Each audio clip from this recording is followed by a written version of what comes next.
City पर स्वागत है आपका। मैं हूं आपके साथ सुहानी मलिक। उत्तर प्रदेश में बीते दिनों से 137 गांव में चकबंदी की अधिसूचना जारी की गई थी। इसी क्रम में अब किसानों के हित में कार्यों को बढ़ावा देने के लिए आर्टिफिशियल इंटेलिजेंस, ब्लॉकचेन, ड्रोन और रोवर सर्वे आधारित एकीकरण का प्रस्ताव रखा गया है। पहले चरण में 15 जिलों के 51 गांव में चकबंदी की अधिसूचना जारी की गई थी। अब दूसरे चरण में 20 जिलों के 86 गांव में कुल 378 गांव में चकबंदी की जाएगी। और चकबंदी आयुक्त है GS नवीन कुमार ने बताया कि इनमें से 4 गांवों में चकबंदी से जुड़ा एक प्रस्ताव को शासन ने स्वीकृति दे दी है और इसके बाद अब इन चारों गाँव में चकबंदी कराने की अधिसूचना जारी की गई है।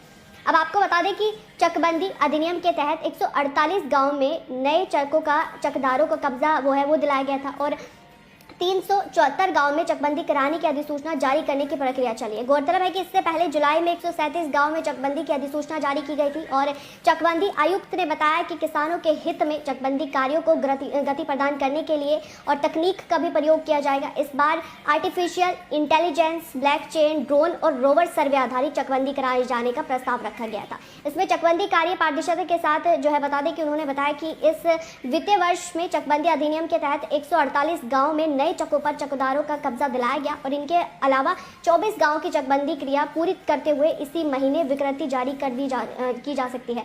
अब चकबंदी क्या होती है एक बार वो समझ लेते हैं, क्योंकि बहुत सारे लोगों को नहीं पता है कि चकबंदी दरअसल कहते किसे है। आमतौर पर किसान चकबंदी प्रक्रिया को काफी जटिल मानते हैं। गांव में चकबंदी कैसे होते हैं, आइए आपको इस बारे में पूरी जानकारी देते हैं। अक्सर ग्रामीण क्षेत्रों में परिवार के बढ़ने के साथ खेती की जमीनों में बंटवारा होता रहता है।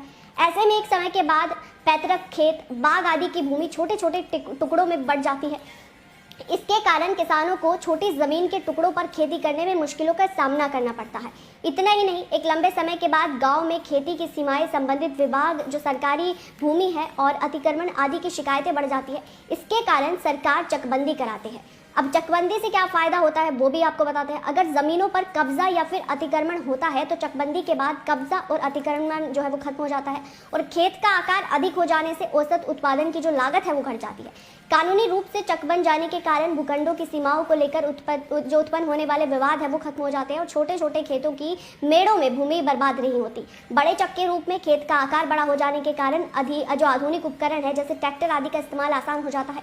एक स्थान पर भूमि हो जाने के कारण कृषि कार्यकलापों की उचित देखभाल संभव हो पाती है। अगर हम पहले चरण की बात करें तो पहले चरण में 29 जिलों के 137 गाँव में चकबंदी का जो आदेश है वो जारी हुआ था, जिसमें बरेली, बस्ती, बदायूं, बलरामपुर, कानपुर देहात और बता दें कि रामपुर, मुरादाबाद, बिजनौर, कबीर नगर और सोनभद्र, देवरिया, वाराणसी, जौनपुर, गोंडा, प्रयागराज, बुलंदशहर, मऊ, मथुरा, मैनपुरी, सिद्धार्थनगर, प्रतापगढ़, शाहजहाँपुर, सुल्तानपुर और अंबेडकर नगर, अमरोहा, अलीगढ़, गोरखपुर, गाजीपुर जैसे नाम शामिल है। और अब चकबंदी कराने की जो अधिसूचना है वो जारी हो चुकी थी और प्रथम चरण के लिए जो चकबंदी की प्रक्रिया है वो ड्रोन के माध्यम से इस बार होगी और उसको लेकर अधिसूचन को वो उस पर मुहर लग चुकी है और जल्द ही जो ये